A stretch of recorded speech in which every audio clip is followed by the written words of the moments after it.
మన వాళ్ళకి ఆల్రెడీ చెప్పాను, వచ్చే వారం ఒక బ్యాగ్ పంపిస్తున్నారు. ఈసారి కూడా గెలుస్తున్నాం కదా.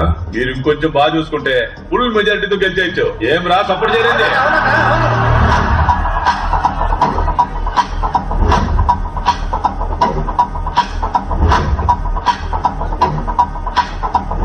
వాడు వేస్ట్, పట్టించుకోకనా. గాజు పెంక కూడా వేస్టేరా గుణశేఖర, కానీ కంట్లో పడితే రక్తంలో మారుతుంది. మనం చూడండి రక్తమా, రక్తంలో ఈత కొడతాడు. మనల్ని ఎవరైనా భయపెడితే వాళ్ళని ఎదుర్కోవడానికి 2 దారులున్నాయి. ఒకటి వాళ్ళకి భయపడి దూరంగా పారిపోవడం, 2 అదే చోట నిలబడి వాళ్ళకన్నా బలంగా మారడం.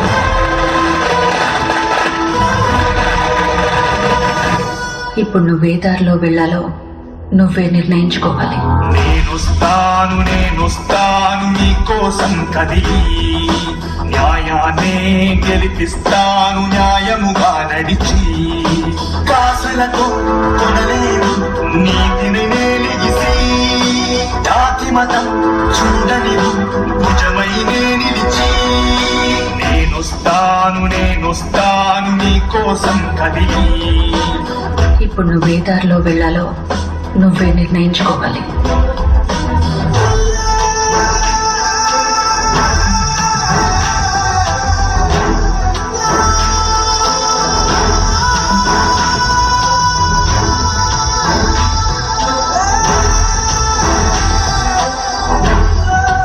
ఇప్పుడు నువ్వే దారిలో వెళ్లాలో నువ్వే నిర్ణయించుకోవాలి.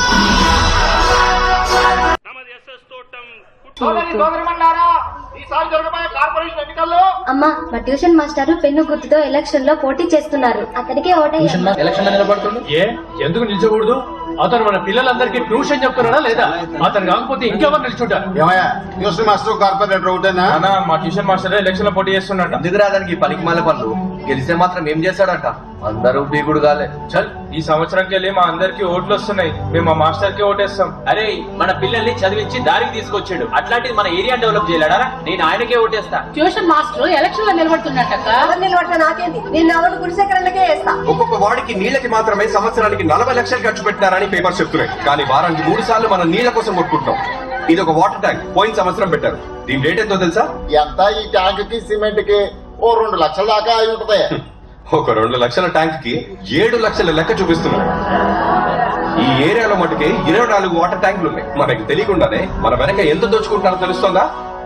ఏందన్నా ఇంత డబ్బు? ప్రెసిడెంట్ ఎలక్షన్ లో ఖర్చు పెట్టి నీకు పంపించిండు.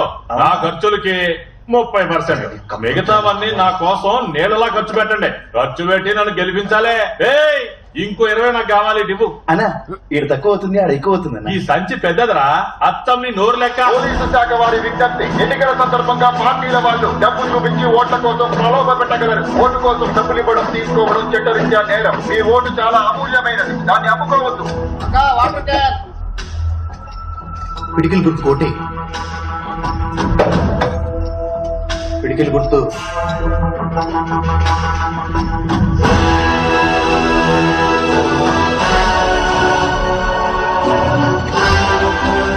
శుభ్రం లేని డ్రైనేజ్ నుంచి కంపే కాదు, మనుషుల్ని చంపే రోగాలు కూడా వస్తున్నాయి. దీనికోసం స్లమ్ బోర్డ్ డ్రైనేజ్ మెయింటెనెన్స్ సంవత్సరానికి 35 కోట్లు శాంక్షన్ చేస్తోంది. కానీ ఇక్కడ ఇలా తప్పులు జరగడానికి కారణం తప్పులు చేసే వాళ్ళు మాత్రమే కాదు, అది తప్పు అని చెప్పని మనం కూడా మన తప్పును ఎప్పుడు ఖండిస్తామో అప్పుడే ఇది మారుతుంది.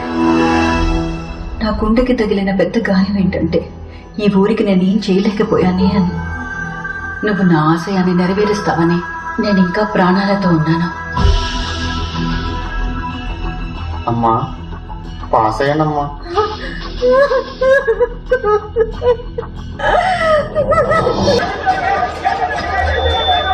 తొలి రౌండ్ పూర్తయ్యేసరికి పబ్లిక్ పార్టీ అభ్యర్థి గుణశేఖర్ కి 7,201 ఓట్లు, జనబలం పార్టీ అభ్యర్థి మినల్ కుమార్ కి 6,631 ఓట్లు, ఇండిపెండెంట్ అభ్యర్థి విజయరాఘవన్ కి 2,567. ఏమ్మా, అడిగేది నిన్నే. మా అన్న మిన్నల్ కుమార్ కి ఇంకా ఓట్లు రావాలి. ఏం చేయాలి? రెండవ రౌండ్ పూర్తయ్యేసరికి గుణశేఖర్ 10,341, మిన్నల్ కుమార్ 11,060, విజయరాఘవన్ 7,241.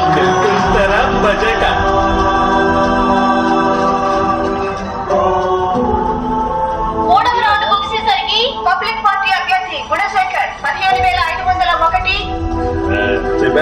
అదిరింది లెక్క. బెడ్రూమ్ పార్టీ అభ్యర్థి మిన్నల్ కుమార్ 11,171, ఇండిపెండెంట్ అభ్యర్థి విజయ రాఘవన్ 15,508.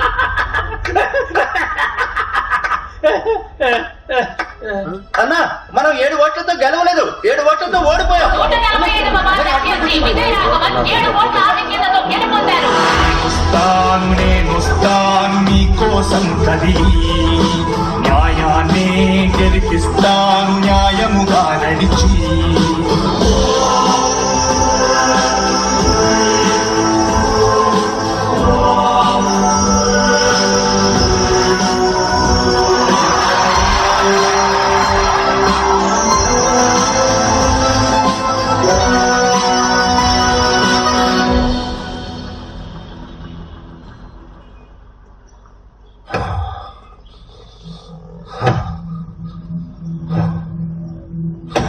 రేయ్, నీకే గట్లుంటే నేను చచ్చిపోయి ఉండాలి. వచ్చావు కదా ఇందాక, అదే నీ టైం బాగుండి దేవుడి దేవుడు బతికిపోయావు.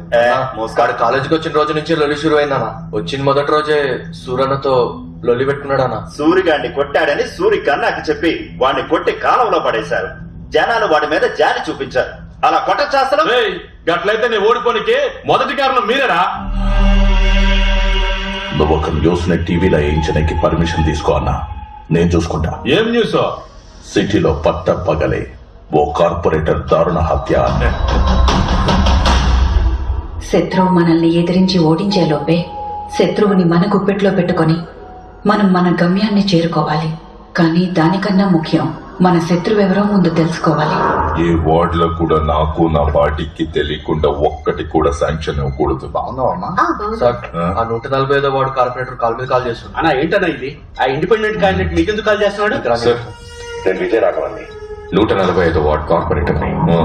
ఇండిపెండెంట్ గా గెలిచిన మీ సపోర్ట్ లేని ఏది జరగదు సార్. మీ బ్లెస్సింగ్స్ కోసం కాల్ చేశాను.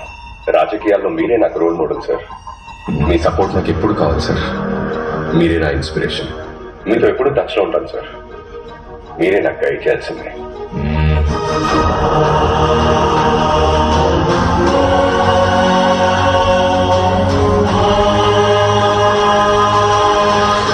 నువ్వు వెళ్లే చోటు నీకు చాలా మంది చెడ్డవాళ్ళు ఎదురవ్వచ్చు. నువ్వెవ్వరికీ భయపడకు. ఎంతమంది చెడ్డవాళ్లున్నా వాళ్ల మధ్యలో నువ్వు మంచివాడిలా ఉండు. ఎందుకంటే చెడ్డవాడు ఈ లోకాన్ని మాత్రమే గెలుస్తాడు, కానీ మంచివాడు ఆ చెడ్డవాడిని కూడా గెలుస్తాడు.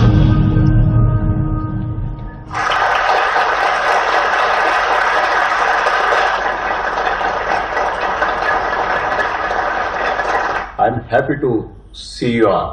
మొదటిసారి గెలిచిన కార్పొరేటర్లు ఎవరు? మీ పేరు? Vijaya Raghavan, 145 ward sir. మొదటిసారి వచ్చారు కదా, ఏదైనా ఫ్రెష్ ఐడియా చెప్పండి. కార్పొరేటర్స్ కి శాంక్షన్ అయ్యే ఫండ్ నుంచి మేమందరం వాటికి ఎంత ఖర్చు పెడుతున్నామో ప్రజలందరికీ తెలియాలి సార్. అర్థం కాలేదే.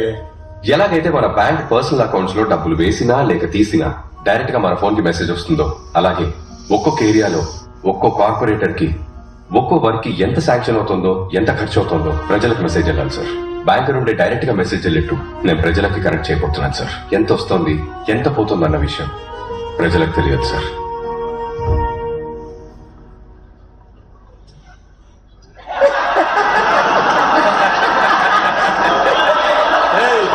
ఏమన్నా అందరికి ఓపెన్ గా చెప్తావా? అందరం అందరి దగ్గర ఓపెన్ చేసుకుంటూ వెళ్ళామనుకో, అందరం క్లోజ్ అయిపోతాం. ఏం మాట్లాడుతున్నావు నువ్వు? దిమాకుంటే మాట్లాడుతున్నావా? కూసో కూసో. కూర్చోండి కూర్చోండి, గొడవ చేయకుండా కూర్చోండి. కొత్త కదా, అట్లనే ఉంటది. ఏంటి కామెడీ చేస్తున్నారా? గవర్నమెంట్ ఎంత శాంక్షన్ చేసిందో, ఎంత ఖర్చు అయిందో, ఎంత మిగిలిందో ప్రజలకు ఎలా చెప్తారు మీరు? అదంతా పెద్ద ప్రాసెస్. ఈ హెల్ప్ మీరు చేశారంటే మీరు చాలా పెద్ద విజయం సాధించినట్టే. మా ప్రజల గుండెల్లో ఎప్పటికీ అలా నిలిచిపోతారు సార్. ఇలాంటి వేస్ట్ మాటలనే ఇంకెవరికైనా చెప్పండి. మీరు చెప్పినవన్నీ చేయాలంటే మేయర్ గారి approval, corporation commissioner approval, zonal chairman approval కావాలి. అయ్య బాబోయ్, చెప్పడానికి అలుపు చేసింది చూసారు మీరు? సార్, ఇతని పేరు కుటుంబరావు. 144, 145, 146 ఈ 3 వార్డులకు రోడ్స్ లైట్స్ కాంట్రాక్టర్. ఇతని పేరు చలంగారు, చెత్త డ్రైనేజ్ కాంట్రాక్టర్. ఇతని పేరు పురుషోత్తం సార్, నీళ్ల కాంట్రాక్టర్. వీళ్ళ ముగ్గురు మీకు right hand, back hand, left hand అయితే కరెక్ట్ గా ఉంటుంది సార్. సార్కి నేను చెప్పేది అర్థమైంది అనుకుంటా, కష్టపడకుండా సంపాదించుకోవచ్చు. మిస్టర్ కుటుంబరావు, మన ఈ వార్డులో మొత్తం 5 వీధులు ఉన్నాయి. 150 మీటర్ల రోడ్డు వేయాలి. ఎంత వర్షం వచ్చినా వచ్చే 10 years వరకు స్ట్రాంగ్ గా ఉండాలి. ఇక్కడ యాక్చువల్లీ 42 కరెంట్ స్తంభాలు ఉండాలి, కానీ ఉన్నవి 27. అందులో 9 పని చేయట్లేదు. ఇక నుండి 6 నుండి 7 లోపలే చెత్త క్లీన్ చేసేయాలి. స్కూల్ పిల్లలు లేచి స్కూల్ కి బయలుదేరే లోపలే ఈ పని అయిపోవాలి. గాలి గట్టిగా వీస్తే రాలిన ఆకులు ఎగరాలి తప్ప చెత్త కుండీలో చెత్త ఎగరకూడదు. సార్ ఒకవేళ తుఫాన్ వస్తే? తుఫాన్ వచ్చినా సరే అక్కడ ఎగరడానికి చెత్త ఉండకూడదు. మిస్టర్ పురుషోత్తం, వారానికి 4 వాటర్ ట్యాంకులు రావాలి, కానీ 2 వస్తున్నాయి. ఇంతకు ముందు సంగతి నాకు అనవసరం, కానీ ఇప్పటి నుంచి వారానికి 4 వాటర్ ట్యాంకులు రావాలి. నేను ఇప్పుడు చెప్పిన దానికి బడ్జెట్ ఎంత అవుతుందో రిలాక్స్డ్ గా వర్కౌట్ చేసి చెప్పాను. దానికి ఎందుకన్నా వర్కౌట్ చేసుడు? రోడ్ లెక్కలతో చెప్పవచ్చు. రోడ్ నీకు ఒక 5 అవుతుందన్నా, మీకు నాకు మన ఏరియా వాళ్ళకి ఓ 4 వేసుకోండి. తర్వాత పోలీస్ స్టేషన్, కార్పొరేషన్ కమిషన్ అని ఓ 3 పెట్టుకోండి. మొత్తంగా ఓ 12 లక్షలు అవుతుంది. ఇక స్ట్రీట్ లైట్లు ఒకటి 42 రూపాయలు, 80 వేసుకోవచ్చు మనం. అట్లాగే వారానికి 4 బల్బులు పోయినాయి అని మనం నొక్కేచానా, ఇంకా వైర్లు పోయినాయి అయిపోయినాయి అని చెప్పి సంవత్సరానికి ఎట్లా లేదన్నా 4 లక్షలు నొక్కేచానా. ఒక ట్యాంకర్ 1500 రూపాయలు కాంట్రాక్టర్ కి ఇచ్చేస్తే 2500 సంపాదించవచ్చు. ఈ సెటప్ అంతా కలిపి 12 లక్షలు వస్తాయి. మనం 15 రౌండ్ చేద్దాం. సార్, ఈ చేతదంతా మనం డిసైడ్ చేసేది సార్. ఉన్న చేతని లేదని చెప్పొచ్చు, లేని చేతని ఉండదని చెప్పొచ్చు. అంతా మనం చెప్పేదే సార్. వీళ్ళలా కాదు నా డిపార్ట్మెంట్. బడ్జెట్ ఇంత అని చెప్పండి సార్, సాలిడ్ గా 30% ఇస్తాం మీకు. అయితే మిస్టర్ కుటుంబరావు, రోడ్డుకు ఒక 5, లైట్కి ఒక 2 లక్షలు. మిస్టర్ పురుషోత్తం, మీకు ఒక ట్యాంక్ కి 1500 ఇస్తున్నాను. దీని ప్రకారంగా వర్కౌట్ చేయండి. ఎక్స్ట్రా ఏమన్నా అయితే అఫీషియల్ గా చూస్తున్నాం. చెత్త నువ్వు డిసైడ్ చేసేది, నేను డిసైడ్ చేసేది కాదు. గవర్నమెంట్ ఎంత అమౌంట్ శాంక్షన్ చేసిందో ఆ అమౌంట్ లోనే పని అయిపోవాలి. ఇందులో కమిషన్లు కూడా కుదరదు, ఇంకా మాకేం మిగులుతుందన్నా. మీరు న్యాయంగా పనిచేస్తే మీ ముగ్గురికి న్యాయంగా లాభం వస్తుంది. సార్, ఏంటి సార్ కామెడీ చేస్తున్నారా? ఏంటిది అంత కొత్తగా మాట్లాడుతున్నాడు? ఈ ఏరియాలో 10-15 ఏళ్ళగా మేము గీ లెక్కలోనే పనిచేస్తున్నాం తెలుసా. మీకు మాకు మధ్యలో చాలా మంది ఉంటారు. వాళ్ళ గనుక కోపం వస్తే ఏమైతుందో ఎరకనా? అరే మంచి ఏరియానా, బాగా సంపాదించుకో, టక్క శాంక్షన్ అయితే ఇడా. నేను చెప్పిందే బడ్జెట్. మీ వల్ల అవుతుందా లేదా చెప్పండి, లేదా నేను చూసుకుంటాను. ఏమంటారు? ఇంకా ఒకే వారంలో నేను ఏ చేంజ్ అయితే కోరుకుంటున్నానో అది నా కళ్ళకు